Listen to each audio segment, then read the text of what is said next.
What is up, Earth's mightiest subscribers? It's Ernie, Blerd without fear. Welcome back to the channel. All right, today's video, we're going to be talking about I Am Batman by John Ridley, Christian Duce, Juan Ferreira, and Lauren Braga. And in this video, we are going to talk about a couple of things, namely why current Batman Jace Fox is going to be leaving the lawless city of Gotham and where he's going to be heading next, as well as why he's no longer wearing that faceplate, hiding his true identity as a black man. We are going to talk about all this and more right now. But first, if you want to see more awesome videos like this one, hit that subscribe button. I post multiple videos throughout the week, plus live stream the Blerd Cave every Saturday at 1 p.m. Eastern, 10 a.m. Pacific. So hit that bell button. That way you don't miss anything. Also, if you enjoy the video, Hulk smash that like button. With that out of the way, let's talk about I Am Batman number 5. You can't see me, you Stevie, wondering how I reach more evolutions than Evie.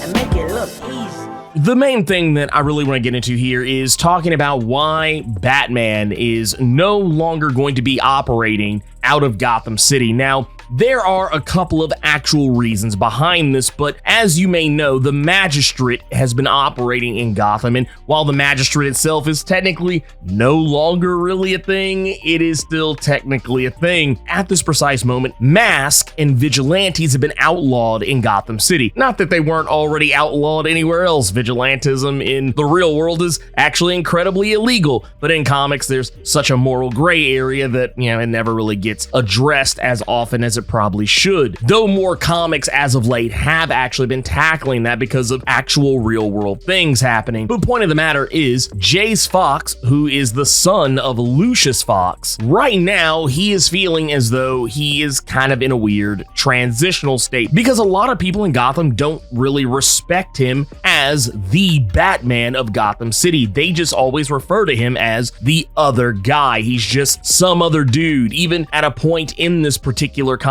where Jace is being assaulted by 3 Talos armored soldiers, armor that was, for all intents and purposes, technology that Jace's own father, Lucius Fox, had created, albeit he didn't realize that the sum total of him creating this is that his son was going to get the absolute brakes beaten off of him and nearly killed. That's a whole other story altogether. But at a precise moment where the faceplate Jace wears as Batman to completely conceal who he truly is, that faceplate is damaged, and it's here that Lucius Fox realizes who's under that mask. Now, a couple of things here. For number one, the reason why he has worn a mask that's technically to completely conceal who the true identity of Batman is, there's always been the running gag that Bruce always left his mouth open. Bruce always left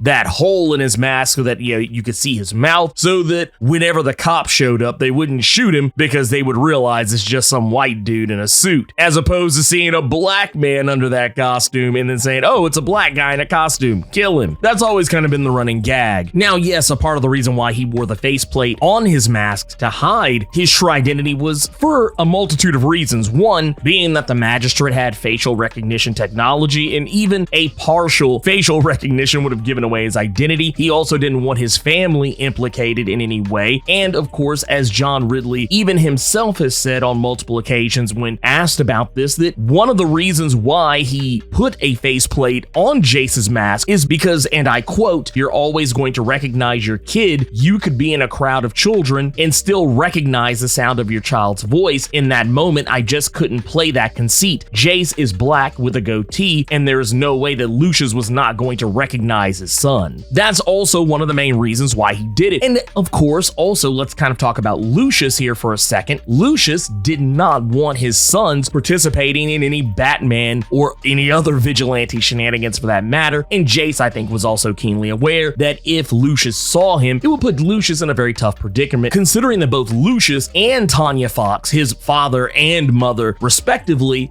took such a heavy stance against masks during DC Future State, and that attitude has wavered as of late in light of recent events throughout the course of John Ridley's I Am Batman. Tanya has considerably softened her stance on it when originally she was willing to back a law that outlawed masks, and she was very dismissive towards them. And as of late, Tanya's stance has considerably softened to the point where she doesn't have anywhere near as close to an antagonistic stance towards vigilantism. And Lucius has had an identity crisis as of late as well, because think about it, this guy was originally one of Batman's greatest confidants outside of Alfred. He helped design and create much of what Batman used in the field. The tech that Batman employed was stuff that was designed by Lucius Fox himself. And in the wake of Batman losing a huge portion of his money during Joker War, and Lucius also taking over control of Wayne Tech, yeah, he was just in a really weird spot with this, and he kind of went hard body in the paint against vigilantism. And while he wasn't necessarily directly working with the magistrate, he wasn't necessarily going out of his way to not help them with whatever it was that they wanted. And in light of seeing his own son being mercilessly beat to death by his own technology, he wavered and realized that he had made a mistake. Not only that, but Lucius, realizing that he needed to, get his own thoughts and his own mental health sorted out in wake of everything that's happened and all of the issues that he's been ignoring for years, one of the things that comes out is that he tells his own son to embrace